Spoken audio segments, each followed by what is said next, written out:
Hello दोस्तों, स्वागत है आपका स्टोरी बुनकर चैनल में। मैं नीतू, आपकी कहानी दोस्त, और आज की कहानी है नंगीला का शौर्य। बहुत समय पहले एक व्यक्ति था जिसके पैर में बहुत गंभीर घाव था। वह खड़ा या चल नहीं सकता था। यह व्यक्ति एक गांव में अपनी पत्नी और अपने बच्चों के साथ रहता था। दंपत्ति के 3 बेटे और 1 बेटी थी। बेटी का नाम था नंगीला। नंगीला का काम अपने पिता की देखभाल करना था। बेटे जमीन पर काम करते थे और जानवरों को चराते थे। नंगीला एक खूबसूरत लड़की थी। सभी गांव वाले उसे पसंद करते थे और उसका सम्मान करते थे। नंगीला के माता पिता उसके लिए एक अच्छा पति चाहते थे। उन्होंने सही आदमी खोजने के लिए एक कठिन कार्य निर्धारित किया था। जो कोई भी नंगीला से शादी करना चाहता था, उसे गांव के पास एक झील से जड़ी बूटी लानी थी। इस जड़ी बूटी से नंगीला के पिता का घाव ठीक होगा। परंतु झील खतरनाक आत्माओं से भरी थी। कुछ पुरुषों ने जड़ी बूटी लाने की कोशिश की, लेकिन वे इसके बिना ही लौट आए। कुछ पुरुष तो झील से वापस ही नहीं लौटे। नंगीला चिंतित महसूस कर रही थी। उसके भाई भी झील पर नहीं जाते। एक दिन उसने खुद जड़ी बूटी लाने का फैसला किया।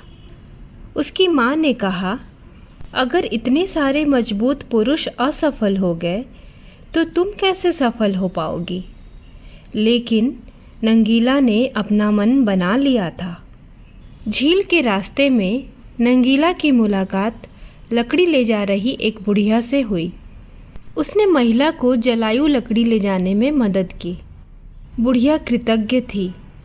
उसने नंगीला से कहा, मैं तुमको बताऊंगी कि झील तक कैसे पहुंचा जाए और वहां पहुंचने पर क्या किया जाए।